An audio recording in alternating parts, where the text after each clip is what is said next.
السلام عليكم يا احلى متابعين في الدنيا، كل سنه وانتم طيبين وبالعيد معيدين وبالبسكويت واكلين. يلا بينا نشوف البسكويت الجميل التحفه ده عملناه ازاي. البسكويت الاصيل المصري الفلاحي القديم بتاع ستي وستك ومامتي ومامتك. يلا بينا نشوف هنعمل ايه. انا هنا هعمل مقدار 3 كيلو، انت براحتك. اعملي اي كميه، ممكن تضاعفيها وممكن تعمليها قليل. هنا عندي 15 بيضه لل3 كيلو، يعني كل دي 5 كيلو. طبعا هحط فانيليا زي ما انا عايزه، يعني باكو 2 3 4 كتير بقى احط ما شاء الله. 5 6 يعني 10. الفانيليا هتديكي ريحه حلوه ومش هتأثر في اي حاجه، بس بالعكس لما تكتري هتخلي الريحه جميله. تمام كده. فانيليا بودر يا جماعه، اللي حابب يحط فانيليا سايله براحته، انا حطيت فانيليا بودر. تمام كده. هفتح بقى الفانيليا واكسر البيض واضربه بالمضرب اليدوي. انا بضربه بالمضرب اليدوي علشان اوريكم ان الموضوع سهل جدا. واحط عليهم كيلو سكر. ال3 كيلو دقيق ياخدوا كيلو سكر واحد. تمام كده. بودرة بقى عادي خالص براحتك، تضربيه كده بالمضرب مع نفسك، حابة تضربيه في الخلاط براحتك. تمام. وهنضيف كوبايتين سمنة. كوباية السمنة دي كوباية ربع كيلو، يعني الاتنين نص كيلو، يعني ال3 كيلو بسكويت هياخدوا ايه؟ نص كيلو سمنة. برضه ابقى اسيب لكم المقادير في صندوق الوصف. يبقى 3 كيلو دقيق، 15 بيضة، نص كيلو سمنة. ومعايا هنا لكل كيلو دقيق نص كوباية. انا حطيت هنا ايه؟ كوباية ونص. وهحط عليهم 3 معالق كبار نشادر. بعد ما ضربت البيض مع السكر ونزلت بالسمنة، هحط اللبن على النشادر بتاعتي. النشادر هنا ايه؟ 3 معالق كبار. 3 معالق كبار مليانين يا جماعة. هلاحظ بقى ان اللبن بتاعي بيفور كده وبيطلع فقاقيع كتيرة، يبقى كده الايه؟ النشادر بتاعتي، خميرة النشادر بتاعتي كويس اشتغل بيها. كبيت النشادر باللبن على الخليط بتاع البيض والسمنه، وهنزل بالدقيق. بس هخلي هنا عندي كده حوالي نص كيلو دقيق، مش هضيف كل الدقيق علشان اشوف برضو، عشان مش كل دقيق زي بعضه. تمام. فايه، هخلي عندي شويه دقيق ولما احتاجها احطهم. وطبعا البسكوت ما بتعجنش، انا زي ما انتم شايفين كده يا دوبك بقلب بس الدقيق بمقدار البيض والسمنه واللبن. وحطيت على فكره ذره ملح عشان ايه بقى طعمه ايه حقيقي وحلو كده. ما تكتريش طبعا، حاجه بسيطه خالص. طبعا لسه هو زي ما انتم شايفين كده محتاج الدقيق. انزل بقيه الدقيق اللي عندي، ولسه برضو مخليه شويه صغيرين، لا احتمال لما يكون الحاجه عندك تتحكمي فيها احسن ما العجينه ايه؟ تتخن منك او تنشف منك او تيبس منك يعني. فيستحسن كده تحطي بالمقدار وتخليهم جنبك، وانت عارفاهم هم ايه؟ 3 كيلو. تمام. هجرب كده العجينه في ايدي، لقيتها بتشبك شويه، فهلم بقى ايه؟ هقلبها بكل بقيه المقدار الدقيق كده، واجيب من تحت كل الدقيق برضو واخلطه لحد ما اخلي ايه؟ كل دقيق يتشرب السائل اللي عندي. عشان زي ما انتم شايفين كده العجينه ايه ما شاء الله لسه ايه؟ طريه. بصوا كده لسه شويه. اقلب بقى كده واجيب اللي من تحت واللي من فوق كله. يعني عجينته سهله جدا.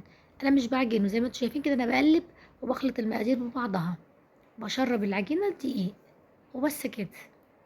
مش بعجن بسكوتات ابدا طبعا يا جماعه، انتوا عارفين. زي ما انتم شايفين كده لازق في ايدي. خلاص بقى ايه؟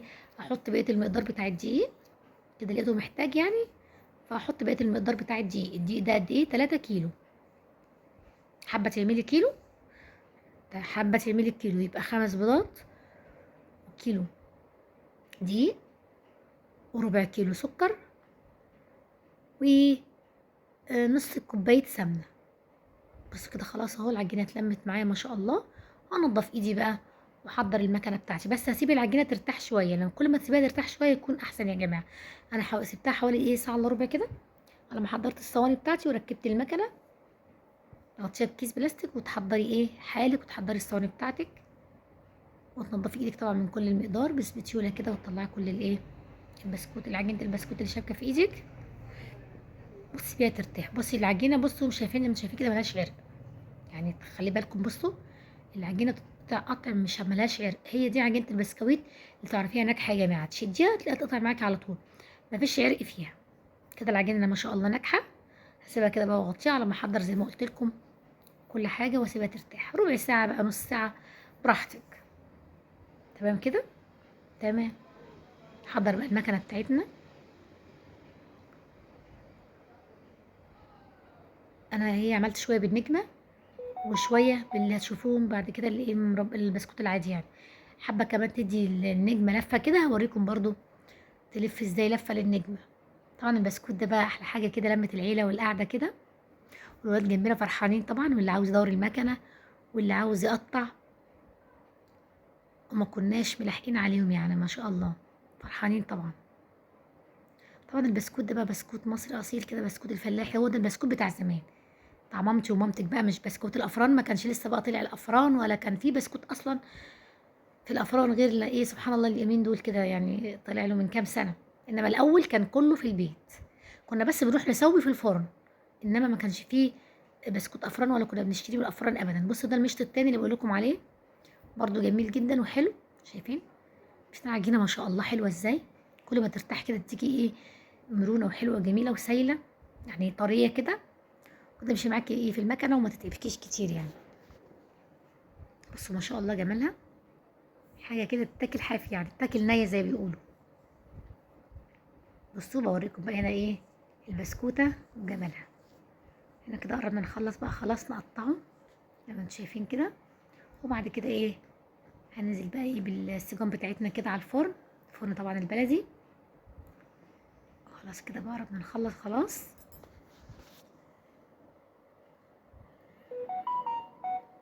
احنا طبعا سويته في الفرن البلدي بس ايه طبعا ما صورتش. بصوا ما شاء الله بقى طلع زي البسكوت.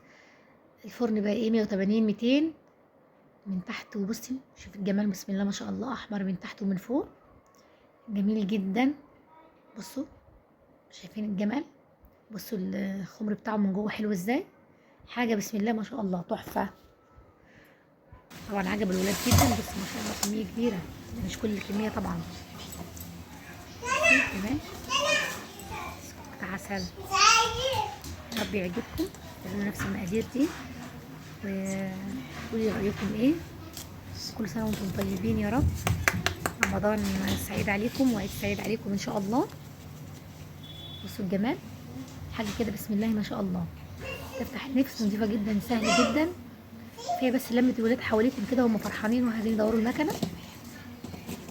بصوا كمان المشط التاني دوت اللي عامل زي النجمه، بصوا لما ادينا له لفه جميل بسم الله ما شاء الله تحفه بجد. جربوا طريقتي وادعوا لي، يا رب يعجبكم البسكوت ويكون ضيفه خفيفه عليكم كده. بصوا الجمال، حاجه بسم الله ما شاء الله يعني، انت بنفسك هتفرحي يعني. يا رب البسكوت يكون عاجبكم، تعالي حلو من قلبكم كده ودعوه حلوه، ورمضان سعيد عليكم وعيد سعيد عليكم ان شاء الله. والسلام عليكم ورحمه الله وبركاته، سلام.